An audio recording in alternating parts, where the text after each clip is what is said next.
Good day, people of Earth. And of course, we can't leave out the aliens. Hello to the aliens that are listening out there from your satellites. I'm in a good mood. You're in a good mood, are you? I'm in a good mood for many reasons. Go on, pray tell. Loads of reasons, right? Half term, my kids are on good form.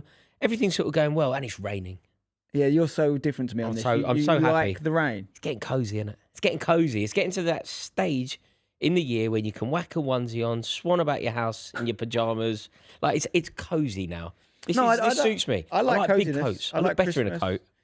Yeah, I mean, I don't mind the lead up to the end of the year, but I'm more of an Adele. I want to set fire to the rain. I want to get rid of it. No, I'm enjoying this. I'm ready now. I don't necessarily enjoy the rain so much, but I certainly enjoy the cold. Well, I was going to say the opposite. I actually don't.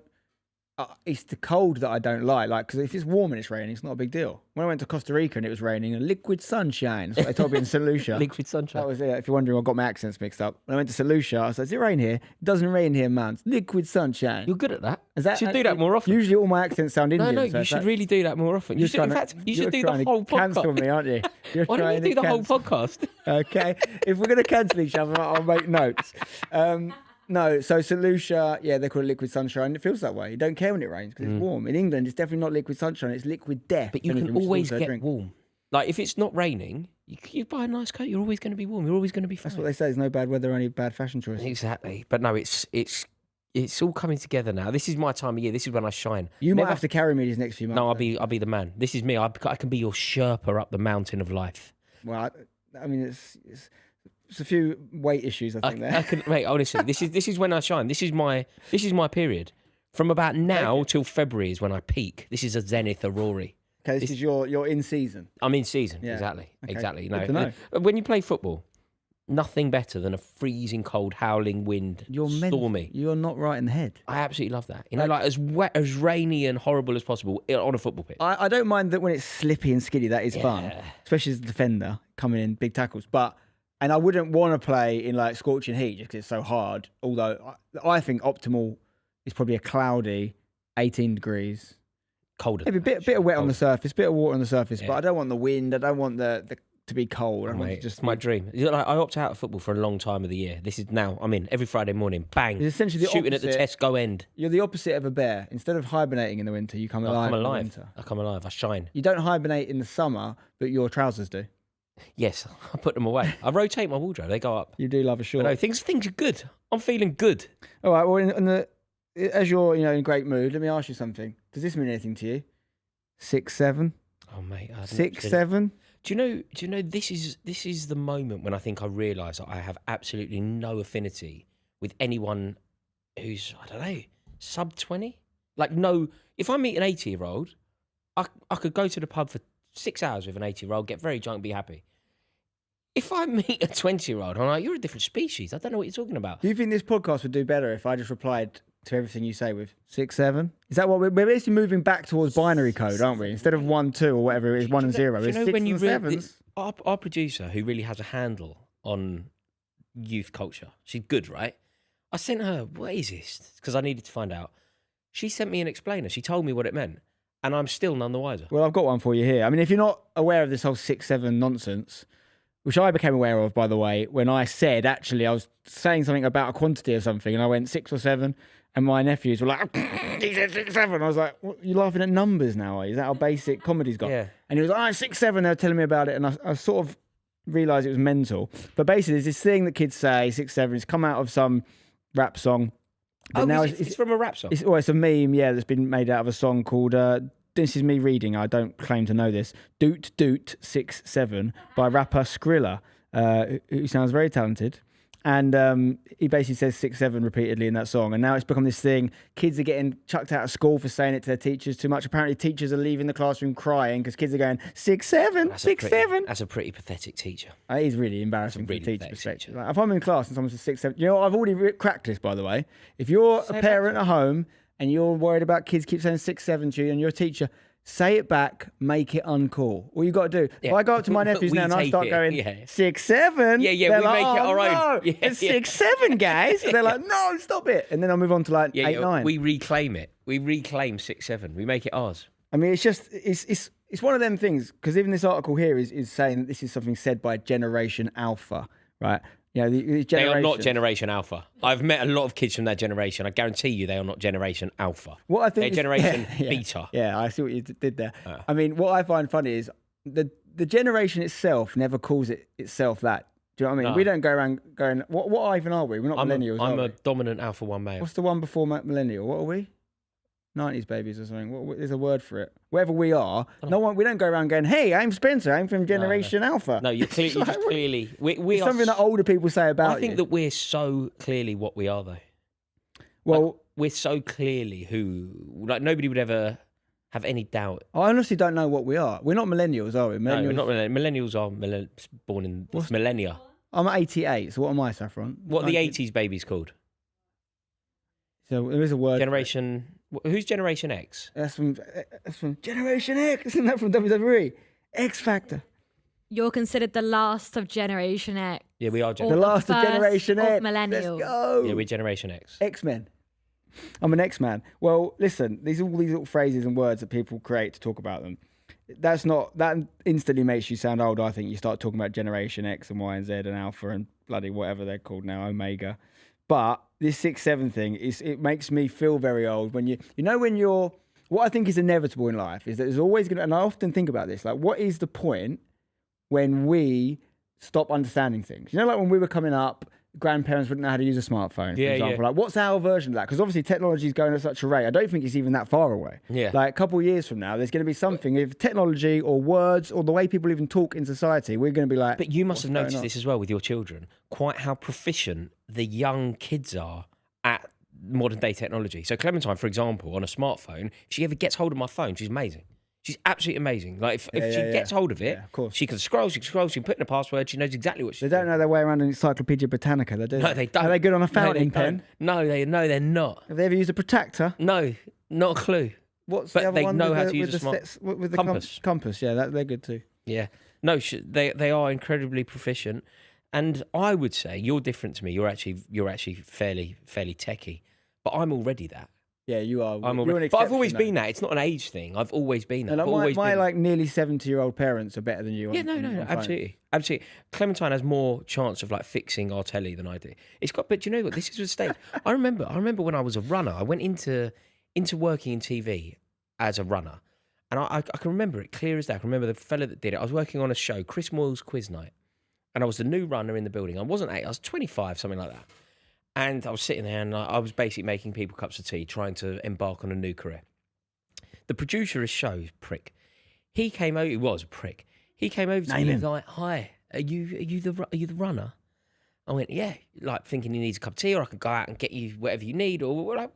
He went, "The printer's not working," and looked at me like, "Printer's not working." I went, "Right." Better get someone in, mate. Right. He went, "Yeah, if you could just." I was like, "Are you mental, mate? I can't fix a printer. Like, I can make you a cup of tea, a fairly average cup of tea at that. I can't fix your thing. Of course I can't." But there was this natural assumption that because I was like the younger side, of the younger one in the office, so I'd be able to do that. You do have this, I don't know what the word is, this internal barrier you put on your potential skill set. We've had this multiple times in this pod. You don't think you could learn a language. You don't think you could get up on a roof and fix things. You don't think you could fix a printer. The reality is, Rory, you could probably do all 3 of those things. See, this is where I think we're different. I fully embrace my limitations in life. I know what I'm good at. I know what I'm not good at. I wouldn't dream of... But you're the one putting those limitations on you. There is no one else telling you can't do those things. No, they're God-given. They're God-given limitations. It would be like going, I'm probably not going to play for Chelsea. No, it's Not quite a different definitely thing not. here. Playing for Chelsea takes tens of thousands of hours of commitment. Fixing a printer would probably have taken you 20 minutes to figure that out. Yeah. And that is the sort of thing, by the way, which I know you don't need to know because you did it yourself your own way, but a different person in that situation might have gone, fuck, I don't know how to fix a printer, but I'm going to find out and I'm going to impress that guy because that's how runners get out. Yeah, no, I had the exact opposite approach to life. I was like, who does he think he is asking me to fix a printer? And then he's like, well, when it's fixed, I'll print your P45. Yeah, pretty much. That's basically what happened, in fact. Is that why he was a prick? Because he made you fix a printer? No, he was a lot of that TV industry. I'm not even joking. You know, the world has changed a lot from when I was working in telly. But if it was now, it would be bullying. Oh, honestly, it would be bullying. course. It was crazy. Can't get away with And it. do you know what I was so pleased about? Me, and I had a friend in the office, right? I had a friend, a really good friend, a guy called Charlie Hyland. He was my mate. He was excellent at his job. But he and I were the researchers on a show together. And there's no doubt about it. We were bullied in the modern definition of what being bullied means. It was him in particular. He really got it in the neck. I certainly had my moments as well. And do you know what I was so happy about? The TV industry, this isn't a good thing. The TV industry has kind of collapsed. It's really sad. It's collapsed for a lot of people. But Charlie and me were the two sort of that were mocked in the office, not treated with any respect and given a really hard time. Charlie is now a very senior commissioner at Channel 4. And I'm having a bit of luck. I'm sat with you. And I was just so happy about that because the two people in that office that definitely nobody would have thought would have any luck, nobody would have thought was particularly good. We were definitely the butt of all of the jokes and we weren't treated with any respect whatsoever. We're actually the two now, a decade and a half later, all of those people in the office that were mocking Charlie would now be begging him to take their shows. And he's such a nice fellow. He's such a good boy. He had such a great grasp of comedy. He was so good at his job, but he was just ridiculed constantly, as was I, but less than him. And both of us are the two that have had luck, and it really, really makes me happy. That you got to start somewhere, and whatever you get ultimately is what you deserve. But if in doubt, Rory, do you know what I would say in those situations? 6'7". 6'7". 6'7". 6'7". Speaking of this 6'7" nonsense and classrooms, your thoughts on this? We talked a few months ago about how next year we get driverless taxis coming into London, obviously, and you couldn't really get your head around the fact that the driverless cars existed, but they do, and they're coming. Yeah. We're hearing rumours of UK's first teacherless AI classroom set to open in London. Would you send your daughters to an AI classroom? I wouldn't at all, Spence. I actually think this kind of stuff is really damaging. Like, I don't think this is something that should be celebrated at all. Like, human interaction is a natural part of life. I agree. Human interaction, learning how to be gentle and kind and understand the way that humanity works. You formulate that at a very young age, quite often with teachers, because the relationship, if you use my daughter, for example, so my 6-year-old Clementine, the relationship with the parents is what it is, but it's how she learns. Like, it's when she came here, I loved that Saffron allowed her to be part of this and you were very kind to her, and then at various points she had to be quiet and she was told to be quiet. You've got to learn. That's part of life. That's part of. You don't think AI can teach you that? Be quiet. 6'7". I actually don't, mate. I actually don't. I mean, I'm sure it can say the words, but whether it can have the emotional connection, whether it can understand the nuances of humanity, I think it's worrying. I really do. I would also say that AI can be quite a brilliant thing, something that can improve and elevate lives around the world, and it can improve a lot. But let's improve the things that need improving. I think, you know, the model of school. Yeah. Teacher teaches children. Miss Honey, kids. Miss Trunchbull, kids. That works. Well, being taught by a robot. To chime in, so I think a lot of what you just said I completely agree with. I think AI is a big talking point at our club at the moment, hashtag, and we're working out how our relationship with it might develop or not develop, and etc. But my view on it is, and this is my sort of like human view towards it rather than my Spencer view, because I have my own perspective on what I would like to happen in the world, but actually looking at the sort of nature of humans and the probability of how these things, like we are just living through a sci-fi film right now. Like, we've seen these films before. We've predicted humans' downfall with these things, and we're still doing it. We're still doing it. So there's certain inevitability and a fatalist outlook perhaps that I have on it. But I think the word AI, particularly right now, has become a dirty word, and it's become a catch-all. And actually, just like the people that it's potentially replacing, it should be judged on its merits. So, like, yes, I'm certainly not arguing for less human interaction. Any balanced lifestyle, certainly for children, needs to have plenty of that. So if we just take, and we shouldn't take this for granted, but in this example, if we just assume that to improve and enhance the life experience of a child, those things are already taken care of. So they're getting their human interaction, they're getting their exercise, they're getting the things that we believe are staples of a human diet. Then you can start to look at, okay, is the actual teacher being replaced better or worse than this AI? Because I don't think it is fair to say that all human interactions and teachers are potentially superior to what well-meaning and well-designed AI could offer. So do you see what I'm saying? Like So your the term best is basically AI teacher versus the worst teacher. yeah. I would agree with you. You're saying like catch-all term. Teacher to student just works. A lot of people doesn't work, mate. A lot of people get really bad teachers, really bad experiences, and they're missing out on something they could have had a different experience with. Yeah. The problem, I think, though, what you suggested there was, let's just assume that kids are getting enough natural interaction, enough human interaction, enough exercise, enough outdoor time. Let's just assume that all of those brilliant things, important things, are happening. Which is not going to and then it's a tweak.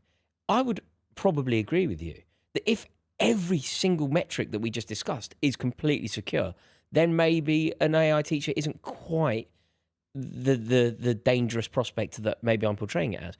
But I would say that even my own children aren't getting all of those things. I agree, yeah. And this is my frustration. My frustration is I have done a bit of a 180 on AI. I was very, very, very anti it at first because I could just see it coming, end of the human race. We're going to have AI overlords like Planet of the Apes. So instead of monkeys telling us what to do, it's going to be robots.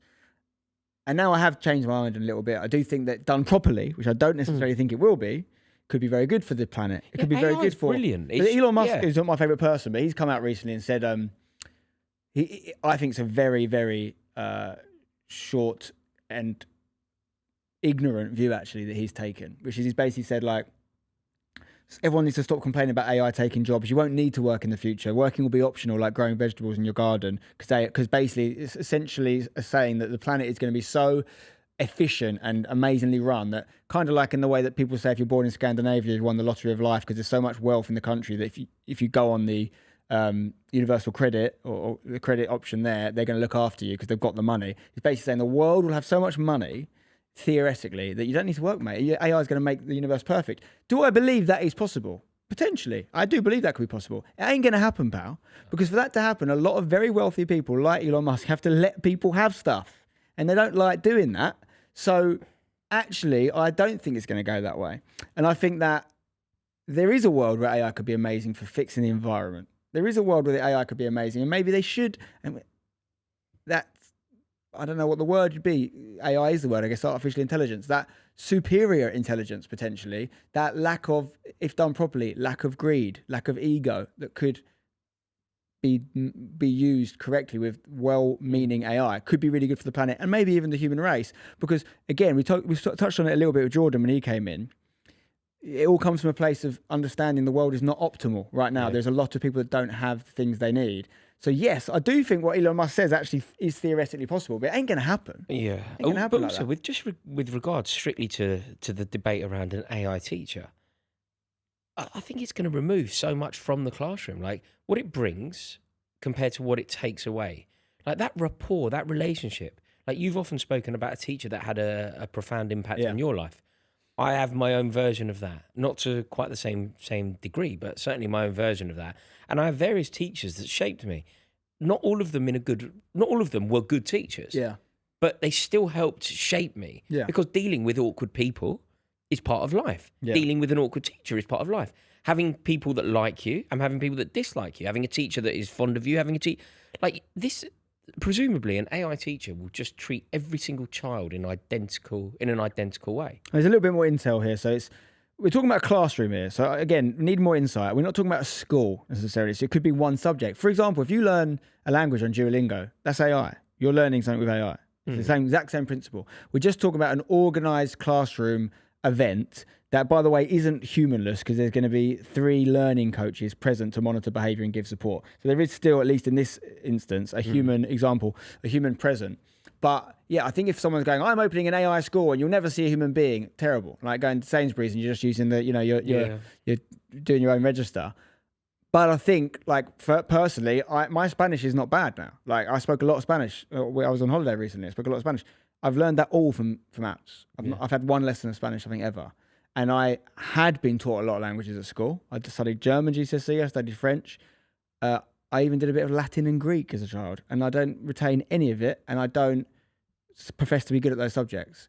Now, maybe it's because I took more interest in it as an adult. And maybe I find Spanish a bit easier. Well, yeah. But through Duolingo, basically, I can get by in Spain now. No, I think there's always room. I don't want this to be portrayed as me being sort of anti-AI. I think AI is a brilliant tool.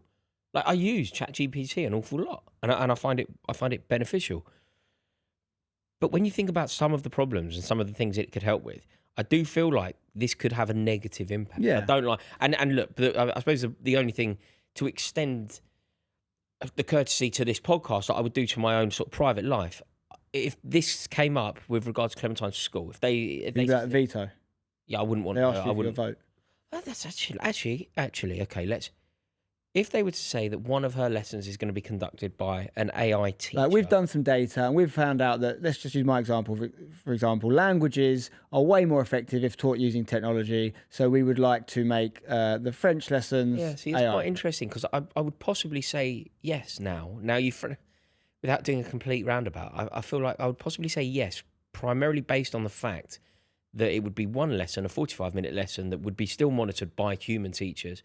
What I worry about, and it isn't exclusive to this, it's society. Like the lack of society that you get now. Like anybody that's been on any commute today. Yeah. Like, I'll give You look on the train. Mate, I'll give you mental. an example. I was on the tube yesterday, and it was a rush hour tube. It's horrible, right? I go from London Bridge to Baker Street. Fellow gets on, old fellow, Zimmer frame, old, rush hour train. So I've kind of made a bit of room, and we're stood by the door. There's obviously the priority seats, but forget the priority seats. It's like anyone now. Yeah. And nobody offered a seat, right? But this, I've portrayed this as being like nobody offered a seat out of sheer ignorance and rudeness. They're on their phone. But it wasn't that. It was literally everybody was completely oblivious to somebody who was in dire need of a seat, primarily because they are reading a comment on a social media app from someone they've never met, from someone they don't like. It's like you're completely engrossed in this nonsense. Yeah. I know. I agree. I could feel like this pang of like just like outright rudeness, and so I've kind of like nudged the fellow who was sitting in the priority seat. I'm like, mate. And he jumped up. He was incredibly apologetic. He was apologising to me. I was like, man, nothing to do with me. Just let this he's going to fall over. I thought when you first started telling that story, you were going to say the guy, Zimmer frame, not got his iPhone out and started No, he's scrolling holding Instagram. on for grim death. Yeah. But once it became apparent, I could see a lot of kind of embarrassed faces because everybody was completely ignoring society because they were totally constricted by this phone. And you know what's crazy? And I've talked about this, I think, before. I think it's one of the world's most dangerous addictions right now because we don't know what we sort of. I think people do sort of know we're addicted. Mate, now. I'm addicted. People have acknowledged it, but they're not doing anything about it. Yeah, and Spencer, you know when I've told this story, it feels like I'm chastising everyone on the train. Yeah. If I was sat down, there's a big chance that I would have been as rude as everyone else. Yeah, but it's interesting because I used to make mental notes when I used to commute for. Actually, I worked at Channel 4 for a little bit internship. What, in Horsefree Road? Yeah, Horsefree Road. Yeah. When I was at uni, I did a summer internship there. I was doing my commute, first time really doing it, and I remember, and this would have been very early smartphone days, so maybe Blackberries, maybe even not phones, maybe reading the Metro newspaper, whatever. But I remember making a mental note myself, looking at things, doing the same train morning and night every day, seeing the same people, could get on the same carriage. So I was like, I'm probably spending more time with some of these individuals in this carriage than I am my parents and my friends. And yet I've never spoken to them. I've never said a word to them. I was like, and I remember thinking this as a 20-year-old lad, what is wrong with society? That we will not create conversation. I know some people are tired and they want to rest, whatever. And I used to have this like daydream that one day I was just going to stand up and go, right, who wants to talk to me? I know that there's 30 people in this carriage. I know that 28 of you right now think I'm a nutter, but I reckon one of you's got a bit about you. Let's be mates. Mate. And start talking. It's very interesting. I've seen a social experiment of this on Instagram.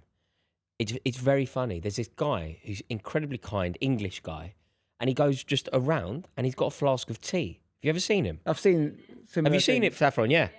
He's got a flask of tea, and he conducts an experiment. He walks around parks anywhere, and he just says it's a brilliant experiment because his initial approach will always be, well, what? And then people go, yeah, okay, I'll sit there. He basically got a flask, and he goes, do you want a cup of tea? And they go, what? He goes, I'm just wondering. There's a bench here. If you've got 20 minutes, it'd be nice to get to know you. I used to want to do this. I used to want to. My head is another. Like, in more recent times, like I used to have a daydream that I'd love to be in some nice environment somewhere in the middle of the street, not the street, the pavement. Put a table down, put a chessboard down, and say, "Who wants to come play a game?" Of chess? Not really about the game. Let's have a sit and a chat. The high street where I live, there's these benches that I sometimes, if the weather's nice, go and sit and eat a sandwich on. And I didn't notice. It's quite sad, actually. A couple of days in a row, I did it.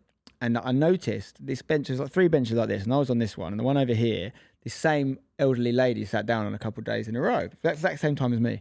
And she was sitting there and sort of looking around like this. And I was like, she's not really doing anything. She's not really talking to anyone. She was sitting there almost looking for someone to do something. And I remember thinking like, should I just go and talk to her? Like, you know, she's clearly, I think she looks a bit lonely. I was thinking in my head, oh, maybe her husband's passed away or whatever. And these things, you create these little fantasies in your brain.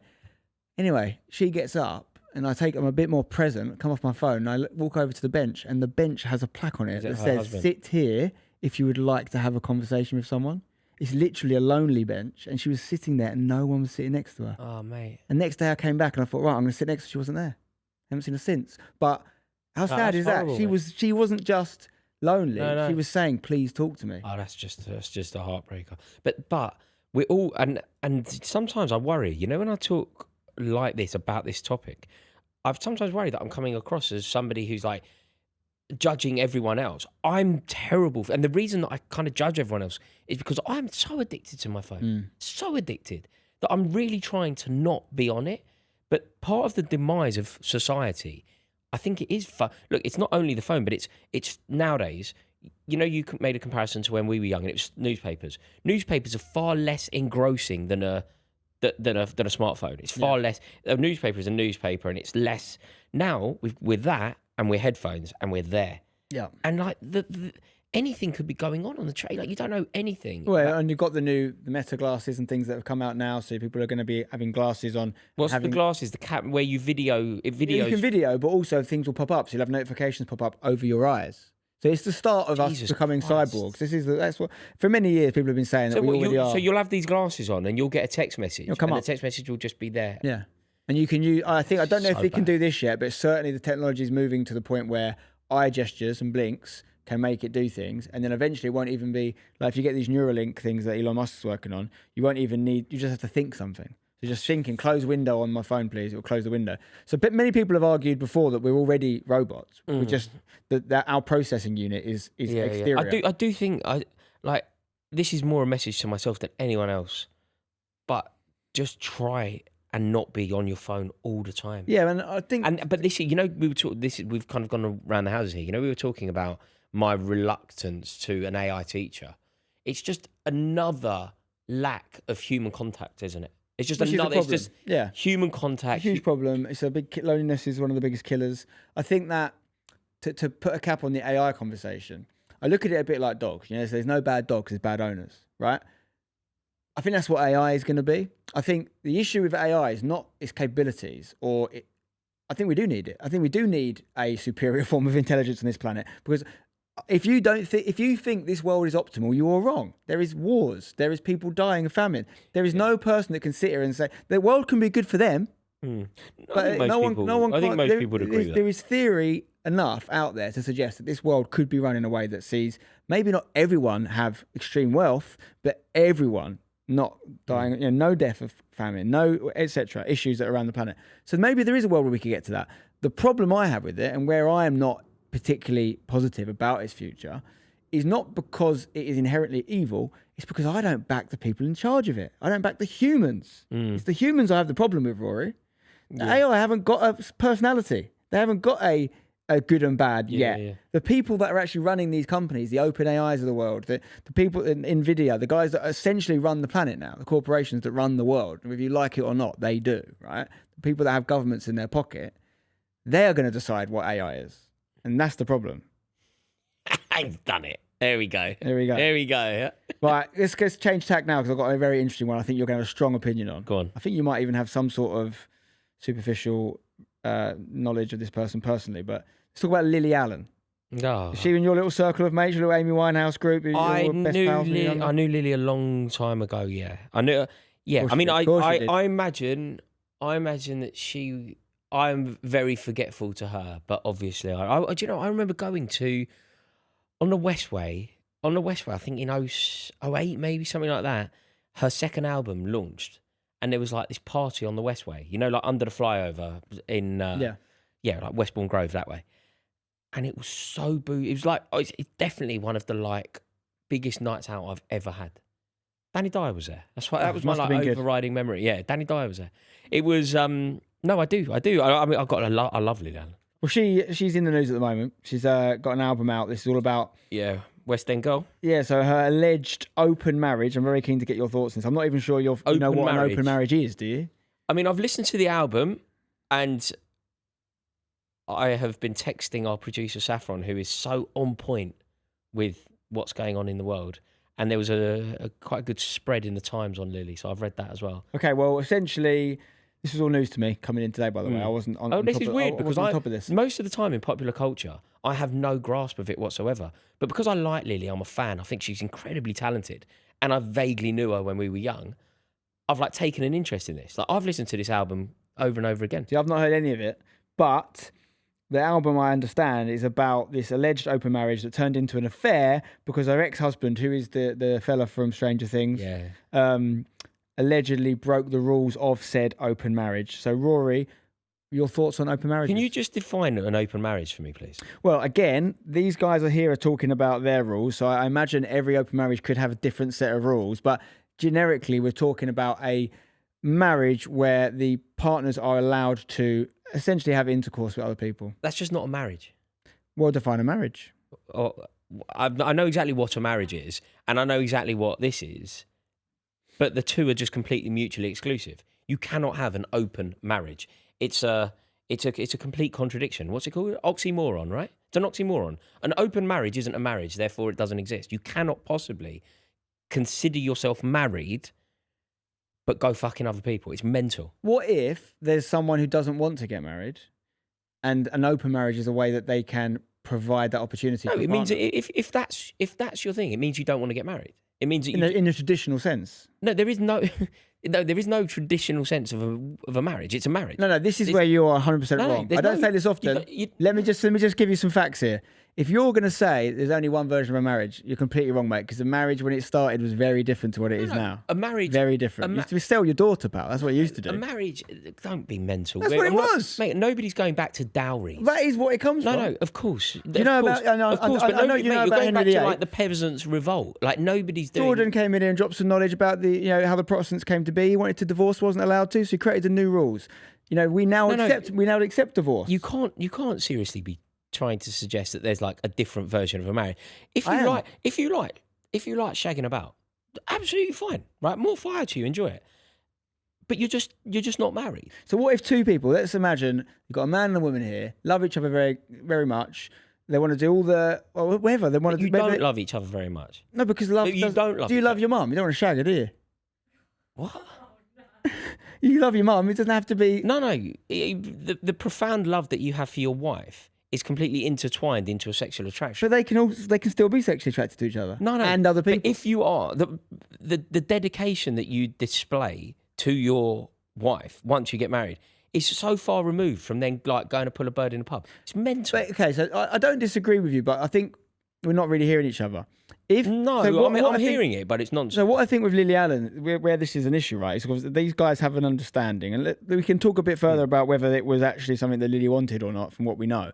But let's just assume in this generic example, there's two people, a man and a woman, who both have similar preferences, who both want to be married. And by the way, I'm sure you're aware of this. One of the main reasons a lot of people get married is because of the tax implications, right? Because of the government massively rewards you for getting married. I would say that you're not married.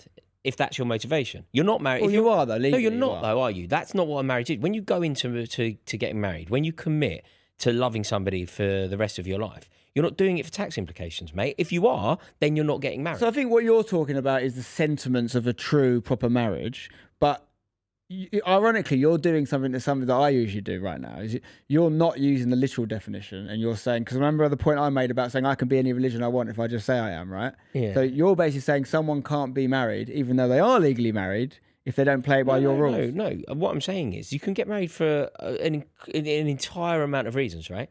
People get married because one of them, you fall in love with an American girl, you've been together for 6 months, he can't come to...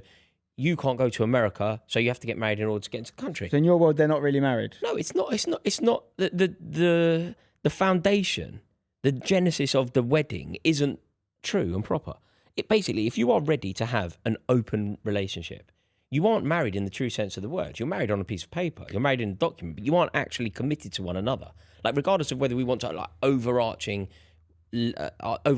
label this as married, you aren't married, because being married means committing your life to somebody else. And if you're ready to just go and nick a bird, you're not married to that person. I think you're seeing it from a very your view, which is the way you feel about the world, and I would not question this is that. just the right view. There is no right and wrong. Sorry, there is no like my view. It isn't a subjective thing. You want this wedding that Lily Allen has with this older fellow. It was always destined to end in total and utter failure and heartbreak the second that they employed this ridiculous tactic. You don't believe there are any successfully married people that have open marriage? Successfully married? As in they're still together, it's not going to end in tears, they're going to be together. They're together as much as they're together with someone else. They're not but they're together. not. So I don't know, maybe someone can help me here, but I don't know the full rules of Lily's setup here, but some people would have a rule which is, you can't have intercourse with the same person twice, for example. You can't ever develop a relationship with them. You can't, is this, what was the one you said about this one, Saffron, that they had to pay for it? So in the song, she references that it needs to be with a stranger, and that, or he had to pay for it. And one of the big issues that she had was that she then discovered that they'd been like actually socializing, and it had become more of a like there's a bit of a relationship there. Actual relationship. Yeah. It would be like me going, listen, mate, I'm your friend. I'm your good friend, right? What I'm going to do here, though, I'm your good friend and I love you. Our friendship is completely safe. Everything about our friendship is as it was. I'm going to go now and I'm going to completely fucking betray you. I'm going to completely betray you. It's not betrayal if there's an agreement. No, I'm saying I'm agreeing it with you. I'm agreeing it with you. It is still, of course, it's a betrayal. If we agree, if I say it's okay to betray me, it's not betrayal, is it? No, it is, because you could do that for a number of reasons. You could do that because you're desperate to hold on to me as a friend. You could do that because you feel pressured in order to do it. If I somehow coerce you to say it's okay for me to betray you, it's still a total betrayal. No, the key word you use there was coercion. So I agree with you, 100%. If there's coercion involved. Yeah, but if the two people want it to happen, if there's two people, you've got to just listen to me on this one specific example. You cannot want it. You can, they do. These people exist, Rory. It's polyamory. It's a thing. You had never heard of it, and we talked about it before. There's plenty of people in the world that do this. I agree with everything you said there, because it's opinion based, apart from the fact when you say they're not married, because they are. They're not. They're legally married. They're not married. Right, Saffron, it's time for you to weigh in. What's your opinion on this? I am actually quite confused by you both, because I think the people used to get married like back in the day, like in the 1900s, for security, like to secure their like daughters' futures, and like they used to marry them off like so that like they could inherit like good things, and like that is like the principle of marriage back then was you didn't marry for love, you married for security. And like nowadays people choose to marry for love, because why would you pay 20 grand for a party? But I think like the whole open marriage thing, like I don't agree with it, because I do think it's a bit unfair unless both people are like open, like are happy to do it. Whereas like in this instance with Lily, I think from what we're getting is that she wasn't 100% sold on the idea anyway, and then to have the rules broken in it. I'm completely on Lily's side here. Also, nobody really can be unfair. actually happy with it. But Saffron, you said something quite important then. You said you don't really agree with it unless the two parties are happy about it. That's what I'm debating here. In Lily's case, it clearly has been an issue. Like Lily has agreed to it, right? But clearly she wasn't happy about it. Clearly, like she does a bad idea. She does, I think, an imaginary phone call in the album, which again suggests that she's not overly keen. But she did agree. But the point is, nobody is actually. But he's actually then not kept to it. But she agreed, but she obviously didn't want to, because nobody in their right mind would actually agree. The reason you would agree is because you are hoping to preserve your marriage. You're hoping to make someone who you love happy. You're hoping to. You can't speak for the whole human race, Rory. The reason I can't, you can't, because nobody that you love. If you love someone, you aren't happy for them to go and have sex with someone else. You don't love them if you think that. I think that. Are you in an open relationship? You seem very. No, I happily argue on behalf of people that are. Are you? No, I'm not. But I'd happily argue. You have on sympathies for people who are. You actually. 100%. It's actually. Rory, my whole forget relationships. My whole like MO for life is live and let live. Oh my god! And I know because you have a blinkered view on the world, right? God. Let me finish. You have a blinkered view on the world, right? You think anyone that doesn't look out of your perspective is wrong, and then that's fine to think that, but it's not fact. There are people that exist. So in your view, for example, and I'm not saying I agree with this, in Middle East, people have 7 wives or can have 6 wives, 7 wives. In your view, they're not married. But they are married. No, they are married. Obviously, I'm talking about my vision of marriage, which is like Yeah, but in you the keep saying it's religion. fact. It's in the not religion, fact. no, it's that religion. Like, we don't want to go down a religious thing here, mate. But You don't want to go down any route where you can be proved wrong. That's the issue. no, out of respect for other religions, I don't know enough about them, and therefore I don't want to have this conversation. If someone has a belief system, like polyamory or whatever you want to call it, that's their religion. That's their thing they believe in. But because it isn't organised in a way that might cause you any problems, you don't support it. You're actually in favour of this because this. I'm in favour of everyone doing what they want to do. I'm with you exactly. No one should be coerced into doing anything. But I know there are people that exist that want to do that setup, and you're saying they don't exist. I'm wrong. saying they don't exist. They might think they do. They might try to, but nobody can be happy for the person that they love to suggest to them that they would rather have sex with someone else. That can't make you happy. You're using the wrong terms. No one said rather. It's as well as. No one said rather. Yeah, well, it is. That's rather than just having sex with me, you would rather have sex with someone else as well. Yeah, those people exist. So 100%. rather is the completely right word. No, because rather you suggest that I'd rather have sex with this person than you. No, I would rather have sex with someone else as well as you. I would multiple people. Yeah. So there is a rather. Rather was the active word to use. Those people exist. They exist. Oh, mate, there's loads of depravity about. I don't think it doesn't exist. But I'm saying that they aren't actually married and they don't actually love one another. I think you can certainly say the second part of that, but you cannot say they are not actually married. Why do you keep drilling down into this? Because you're making someone.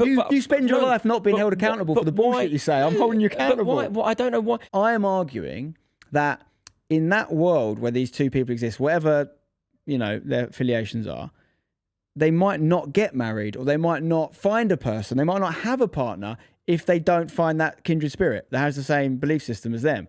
And I think it's very short-sighted and unfair for you to say that they are wrong or they are depraved. That is how they live their life, Rory. That is how they'll be happy. Yeah, I would contest that would make anyone happy. I would contest, even if you're telling me that makes people happy, knowing that your wife is getting her rocks off with some other fella cannot make you happy. Knowing that your husband is getting his rocks off with some other woman while you're probably at home with the children, it cannot fundamentally make you happy. It cannot be a marriage in the true sense of the word. It cannot make a wholesome family. It cannot make a happy home life. It cannot make happy children. And it is mental to even discuss it. I think that you definitely hold the majority opinion. No denying that. No doubt. I mean, I hold the majority opinion because I'm right. But what will happen is the comments on this video will be very anti my stance. So, I mean, the Lily Allen case for me is open shut. Like, she's had some sort of I mean, first of all, I'll say we've got technically, if we're doing a proper analysis of the situation, we should hear her fella's side to the story. But if we assume Lily's telling the facts as they are, which I'm sure is true, then I think it's an open shut case. She's had an agreement with the lad. He's reneged it. He's let her down. She's not happy. Fair play. Lily, you're right about this. I think when you talk about open marriages in general, you obviously have an opinion on them. I think not everyone sees the world the way you do, Rory. And I think some people, theoretically, I haven't done enough homework on it, to be honest, could be very happy in that setup. And it might actually be the setup that only works for them. My bigger problem is not so much with open marriage per se, or the lack of it, is with the actual legal advantages, I guess, basically people get, and this would go with what you're saying, actually.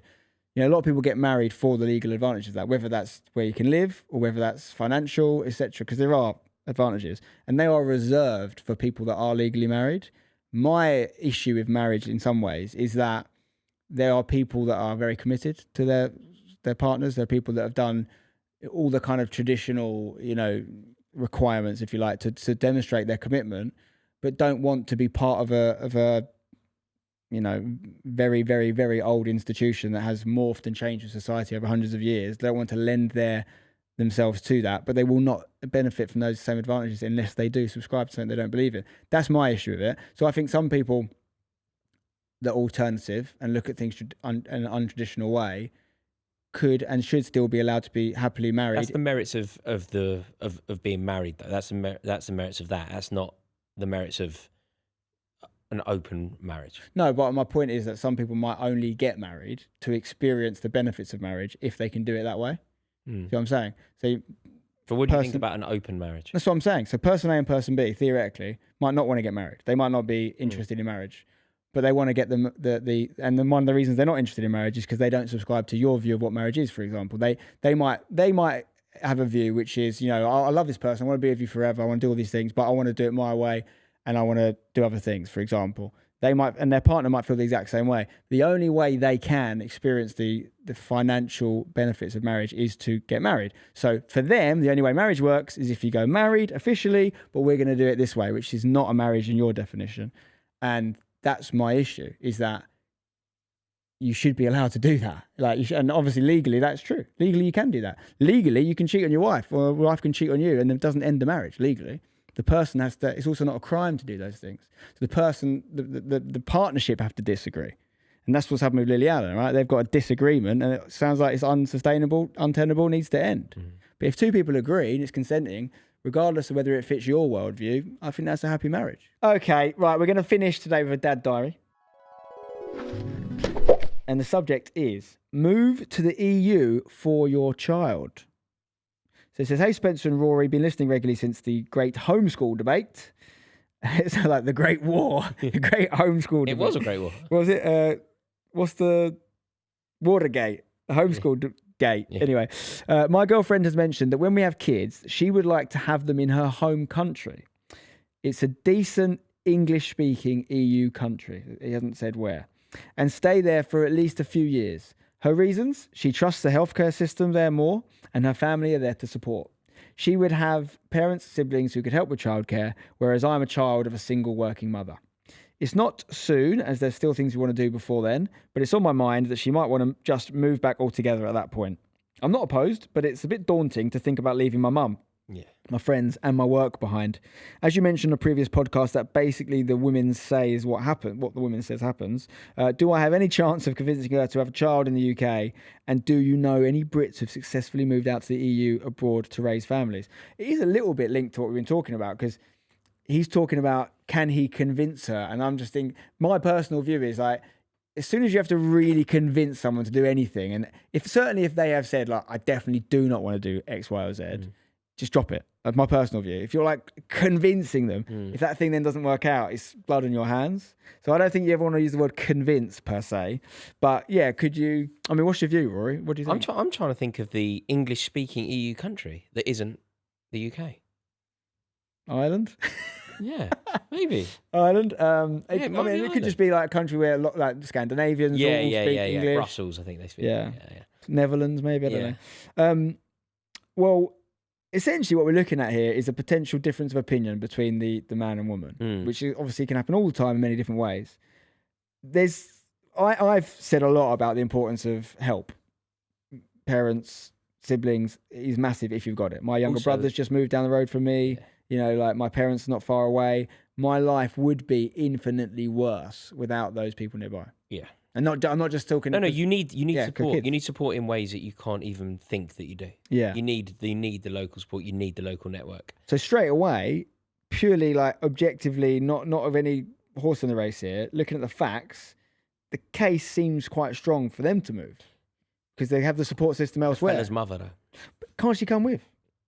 It's very unlikely. Mate, I don't know these people, but from my perspective, it's very unlikely that the mum would want to move abroad. Which is, and listen, that's obviously completely her right to do so. There could be a million reasons why she wouldn't want to move abroad, right? But what's interesting in this case is this fella's coming from he says he's a child of a single working mother. He doesn't say whether he's got siblings, but let's assume that he doesn't. If he has siblings, he could possibly go. Well, yeah, but it goes both ways, I think. Because if he doesn't have siblings, then you could argue, come on, girl, get with the program, yeah? Yeah. Like, what are you staying around for? Do you know, it's so difficult, isn't it? Because I always think that when a couple, the two places where you could argue that the couple could go, I feel like the girl is always going to want to go near her family. So if an English guy meets an Australian girl in London, the two places that they possibly set up home are London, because that's where they met, so that's kind of fair enough, or Australia. She's going to want to go back. Well, I was looking at this picture here because we had Casey Barker on the pod, who's got a Brazilian partner and they had kids, and she was over from Brazil when they met, and they've never gone back to Brazil. They have gone back, but they didn't relocate there, their whole country. They live in London. They live in Brighton, but now his partner's parents have moved from Brazil to Spain. I can't remember if it's Spain or Portugal, but to be closer. Right. So, and I think she has siblings that also moved to Europe. So the unit is still closely together. Yeah. It doesn't always go to the nice, sunny, more, or not necessarily European, but more kind of interesting place. I think it's hard, isn't it? When you have this, it's such a difficult situation because obviously work, presumably. Well, he mentions that, doesn't he? He says leave work behind. And again, You've got to find other work. I have far from a typical job, right? So I'm very aware that not everyone has that. But when you work, depending on what your job is, certainly if the internet is involved in any way, that your capability for moving abroad has never been stronger. Your ability to work remotely has never been more accepted. So again, I don't know, this fella might have a very specific job that doesn't allow for that. Yeah. You just got to do the maths on it, mate, haven't you? You've got to do the maths on it. You've got to work out. I think more importantly, like, can you be happy in both places? You know, is his partner going to be miserable if they stay in England? Can he make it work abroad? Is it something you try? Is it something you say we're going to try for a year? From my experience, you will ultimately, and from my experience, you probably should do this. You'll ultimately end up going where the girl in the relationship. And he wants says to as go. much, doesn't he? Yeah. I think the other thing is, But they're sensible as well. You'll end up somewhere good, even if you don't think it.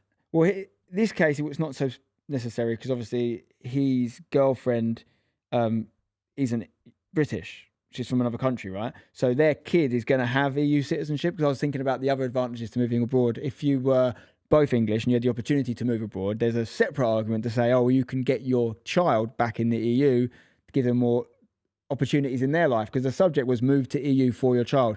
That's actually where I thought it was going at first. Is it was a tactical decision. If we move to the EU now because of an opportunity that's presented ourselves, our child will grow up dual citizenship and then have the option that we used to have before Brexit of working anywhere. So like my kids have that, for example, because Alex has got a Polish passport. Right. I just give them away, by the way. She You doesn't speak any Polish. She doesn't know what she's You doing. can still do that, can't you? Like my mate's English and he's just moved to Spain. It depends. So you can. It just depends. You have different visas. So some countries have like digital nomad visas or work abroad visas. It might require you to have a certain amount of money in the bank. It might require you to have a certain job already where you get your money from abroad. It might require you to have certain investments, what they call passive income. Right. Every country has different rules. Some way easier, some really hard. If you go to America, Australia, very tough. That's nothing to do with Brexit though. That's always been true. No, there's nothing changed there. But there it is harder now. Like you can stay for less days in places. Like so Alex's mum is technically American. Right? If you met her, you would never know. She's been in England since she was 2. She's quintessentially English in the way she talks and acts. But she's never got an English passport. She can't vote. Because of that, when she goes, and I don't actually know what's changed with the Schengen and the EU because she's technically not an EU citizen, but like, for example, when she goes to a place in Portugal, she can only stay for a couple of months. She has to come back. Because she's American. She's American, but I'm pretty sure it's the case if you're British now as well. Didn't used to be. Right. But now, my understanding is, you and I think, you got an Irish passport? No. No, so can you get one? You should definitely do that. Why? I've never, ever had an issue with my... The Irish passport is supposed to be the best passport in the world. I mean, I could get one, but what can I not do? I've never ever so had if you wanted to go to again in our jobs, I don't know, with probably certain countries we would choose to go to, certain visas are available to us. But theoretically, you could not. Let's say you were desperate to move to X country in Europe, you might not be able to, mate. Like it's not as simple as it used to be. No. You can only stay there for a certain amount of days, and it's getting worse as well. Like they're clamping down on it more. I think the EU are trying to sort of like teach us a lesson sort of thing, and so the rules are getting harder. So it depends on the country, depends on your job, but it didn't used to. Pre-Brexit, you could just go wherever in the Schengen area, live there as one of them. So it's a separate thing to what he's talking about, but I do think if you don't have the ability, I'm as English as they come. I think some Scottish in me somewhere, but no foreign that I know of. Literally, I've gone back hundreds of years. I can't find any foreign there, which I would rather not be the case because I can't. Through Alex, I can and live abroad. We have a family and we can do that. And my kids can get a Polish passport and my kids can live with Alex, which means they get the ability to move abroad. But that wouldn't be the case if Alex didn't have a Polish passport. Right. Well, yeah, I don't know enough about it. But I see loads of people just living in Spain. Yeah, so they'll be on a certain visa. They'll be on a certain visa, which is renewable. Things like golden visas exist where if you buy a property for a certain value, or you invest in the infrastructure by creating a company or whatever, they hand you a visa. Yeah, I mean, this fellow, though, I imagine that he will end up wherever Wherever this What do you reckon? English I'm going speaking to say Dutch. Ireland. You can't. I think you hit it. I think you You got it can't right. be English speaking. In terms of like could be actually. explicitly English speaking EU country. But does he mean English speaking as first language though? Oh right, maybe. I don't know. He also says, have you got any mates who've done it? So I've got a pal, right? He just reached out to me. I used to work with him years ago. He's just moved to Cascais in near Lisbon in Portugal. He's got 4 kids. He's What, just like the had car? Qashqai? Cascais is how you say it. I think Cascais, I believe. Oh, I thought you meant like a Nissan. No, that is Cash. Yeah, that's the Q in it. Yeah. Cascais is a very affluent area north of Lisbon. Very nice. Lots of rich and famous live there, I think. My pal's just moved there, and he's just had his 4th kid, and it's very common. There's a couple of YouTube people I know that have relocated to Portugal, to Costa Rica. The guy from the Lean Machines, one of the Chapman brothers. Doesn't one of the Jake Pauls live there? They live in Puerto Rico. Ah, Puerto Rico, which is a tax haven, I believe. is it? I believe, yeah. So people are doing it. There's definitely a whole thing going on. There's a lot of political arguments around wealthy people leaving and stuff like that. But whether it's for tax reasons, whether it's for way of life, whether it's for weather, my main thing about it is, if I'm honest, like, listen, I'm quite tied to various things we have in this country. And I think that's the case for most people in terms of their jobs, their family, their friends. But I actually think if you really judge a country on its merits objectively, we ain't what we used to be, pal.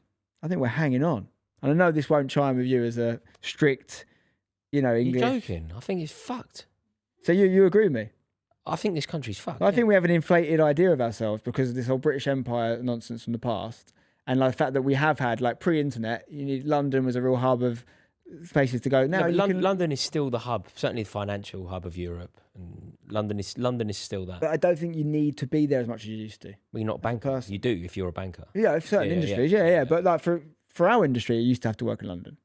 Things like the BBC moving to Manchester, huge. Things like the advent or the increase of remote working have been huge for people just going, oh, I live in Bristol, I live in Wales, I live in Spain, I live in Turkey. I don't know. I do feel like you still need most YouTubers, for example, and we are the most we have the most scope to do this, right? Almost all live in London or in touching distance of London, don't they? But that, I think, is for more collaboration purposes. Yeah. And that's whatever what I the would say. reasoning, they all do. Collaboration is a really important word, because even if you're not a YouTuber, collaboration is basically what friends and family is, right? It's collaborating with people in your life. That is what I would say is the real string holding us to England. Also, all the studios are in London. Like, it's all... Well, increasingly less, though. Like, we are seeing Manchester become a bit of a hub and other places. But, yeah, I think that... I don't think it worked, though. Channel 4 going to Leeds, it just didn't work. Like, they set up there and they wanted everybody to move to Leeds. And everybody just went, okay, I'll go there 2 days a week and I'll live in London still. The problem is, ultimately, is that the world's changed. People don't need to be in places as much anymore, but the prices haven't necessarily had the same effect. So people are getting priced out. It's not even about whether you want to live in London. It's about whether you can physically afford to. And people are getting pushed further and further out. So something needs to give. I think a lot of the people moving abroad or outside of where they grew up is out of necessity. And the problem with that is it also lends itself to the degradation of the family unit. Because if you're having to move further away to survive, you're having to move further away for a job opportunity, etc., people aren't going to necessarily come with you, and therefore we're no longer living on the same road as all our families anymore. And this is a kind of conundrum this lad has. So I don't have an answer for you, mate. I think do the maths on it. Can you go? If you can go, if you can make it work and it's not going to ruin your life, maybe try it. I think what a gesture you can do for your partner. She clearly wants to do it. You can go, let's give it a go. And if it doesn't work out, and I take my own advice on this sometimes, but I think a lot of people are too scared to just try a thing. Try a thing. It doesn't matter if it doesn't work out. Undo it in 6 months. Undo it in a year. We're not talking about cutting your leg off here. We're talking about trying something that maybe you think right now. And what I'm really guilty of is thinking I know what's going to happen. I go, if we do this, that's going to happen. And sometimes I'm wrong. Sometimes the worst case scenario doesn't happen. Sometimes the best case scenario happens. Sometimes something I haven't even allowed for happens. And I think we're too quick to make other people's minds up for them or decide what's going to happen. So just leap of faith, try it if it doesn't ruin your life, and it might surprise you. Good idea. Good advice. There we go, mate. That concludes another episode of Internet Dads. We hope you have enjoyed it. All the best to you and yours. See you on the next one.